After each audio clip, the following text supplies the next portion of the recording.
To continue debate, I turn it back over to the Minister of Children and Youth Services. Thank you, Mr. Speaker. And, I just want to recognize the work that the member from Davenport's doing. It's nice to see all the members return after that quorum call. Very good, Michael. That was very strategic.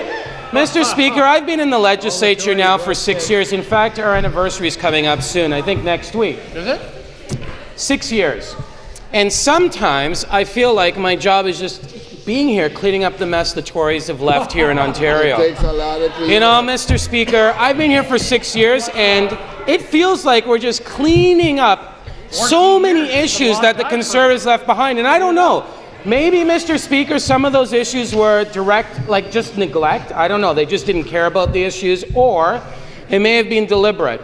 You know, I can bring up a few of those issues. You know, for example, they got rid of the Anti-Racism Secretariat. They removed the word equity from all the documents they could find. Wow. When it came to public education, they had a 68% graduation rate. We're at, I think it's 86%, 0.5.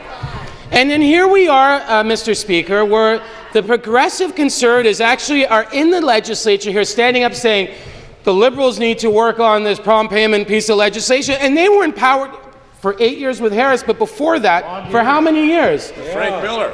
Was it 40 years? Yeah, 42. Far too long. So they were here 43. 42. So, Mr. Speaker, the Progressive Conservative Party here in Ontario was in power in the last 70, 80 years for most of that time. And they had some real opportunity to make some changes. So it's a bit ironic to be in the legislature as a newish type of member, being here 6 years and listening to folks.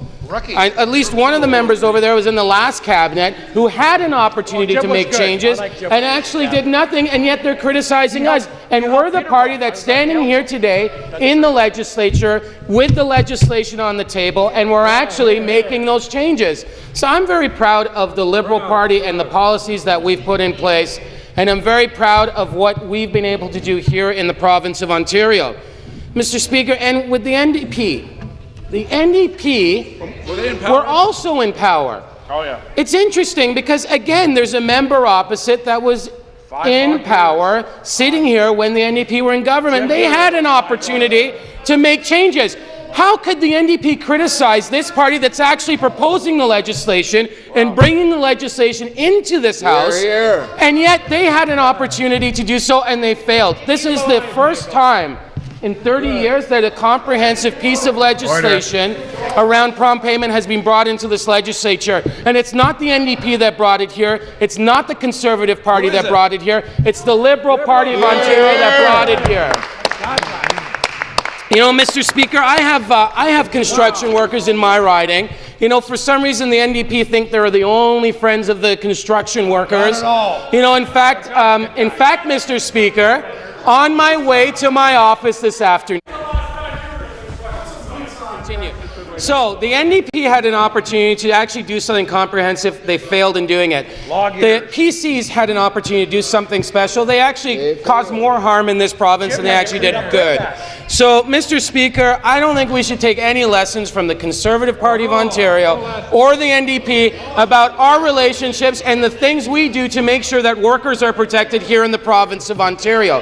And through you, Mr. Speaker, I just want to end by saying that it's the Liberal Party of Ontario that has brought forward this legislation to protect workers here in the province of Ontario. Right. Here, here.